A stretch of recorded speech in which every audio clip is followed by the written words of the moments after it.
दोस्तों, देश की जनता टैक्स इसलिए देती है कि उसे अच्छी सड़कें मिलेंगी, गटर बने हुए मिलेंगे और किसी प्रकार की कोई परेशानी ना हो।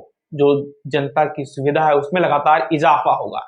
लेकिन अगर प्रशासन इन सब चीजों को देने में नाकाम हो जाए तो अपने आप में एक गंभीर सवाल खड़ा होता है कि कहीं ऐसा तो नहीं कि यहाँ का प्रशासन भ्रष्टाचार की भेंट चढ़ चुका है।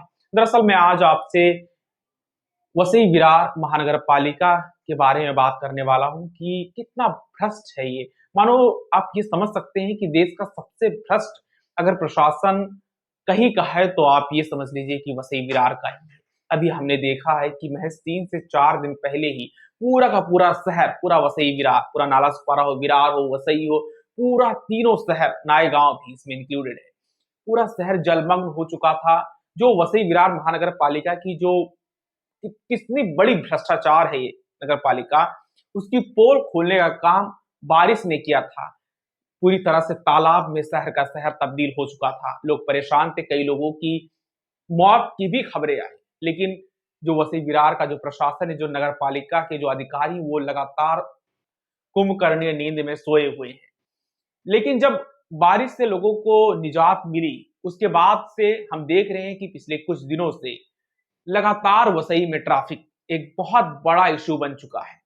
मान लीजिए कि अगर आप वसई स्टेशन से वसई फाटा या फिर सातवीं वली के लिए जाते हैं, जो महज 15 से 20 मिनट का रास्ता है, जो महज 15 से 20 मिनट लगता है, लेकिन ट्रैफिक की वजह से वो 15 से 20 मिनट का जो रास्ता है 3 से 4 घंटे में तब्दील हो सकता है। आप समझ सकते हैं कि 3 से 4 घंटा एक इंसान की जिंदगी में कितना महत्वपूर्ण, कितना मायने रखता है।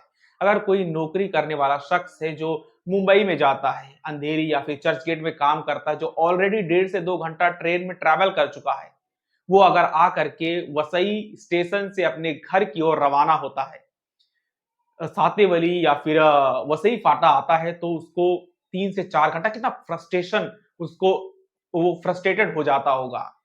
अगर इसी ट्रैफिक व्यवस्था में अगर कोई एम्बुलेंस फंस जाए तो जो एम्बुलेंस के अंदर जो पीड़ित शख्स होगा उसकी मौत भी हो सकती है। लेकिन इन सब चीजों से वसई विरार के महानगर पालिका में बैठे अधिकारियों को कोई लेना देना नहीं है।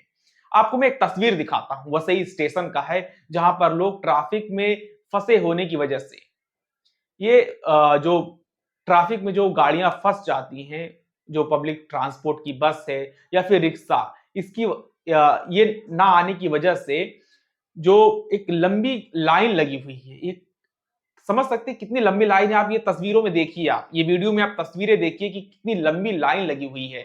लोग त्राहिमाम है, जो लोग परेशान हैं, इतनी गर्मी में लोग खड़े हैं।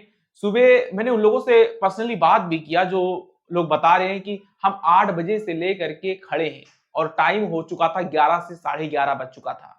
आप यकीन मानिए कि अगर कोई शख्स मुंबई से आया है वसई में, वसई में आपको पता होगा कि कई सारे इंडस्ट्रीज हैं, यहाँ पे वो कई बड़ी-बड़ी कंपनियां हैं, उद्योग यहाँ पर अच्छा खासा है, तो लोग दूर-दूर से भी यहाँ पर काम करने के लिए आते हैं।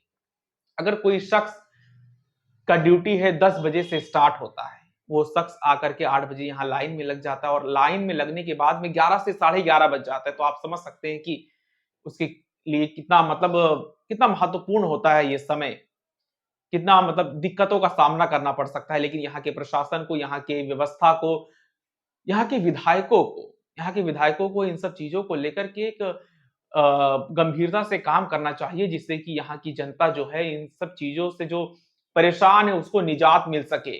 कुछ ऐसी व्यवस्था यहाँ पर बनानी चाहिए जिससे कि जो ट्रैफिक है वो एक बहुत बड़ा इश्यू जो यहाँ पर बन चुका है, उस ट्रैफिक से लोगों को निजात मिल सके। इन महलों में रहने वाले विधायकों को थोड़ा-सा जनता के दुःख दर्द को समझना चाहिए। एसी कमरों में बैठने से कोई फ़र्क नहीं पड़ता है।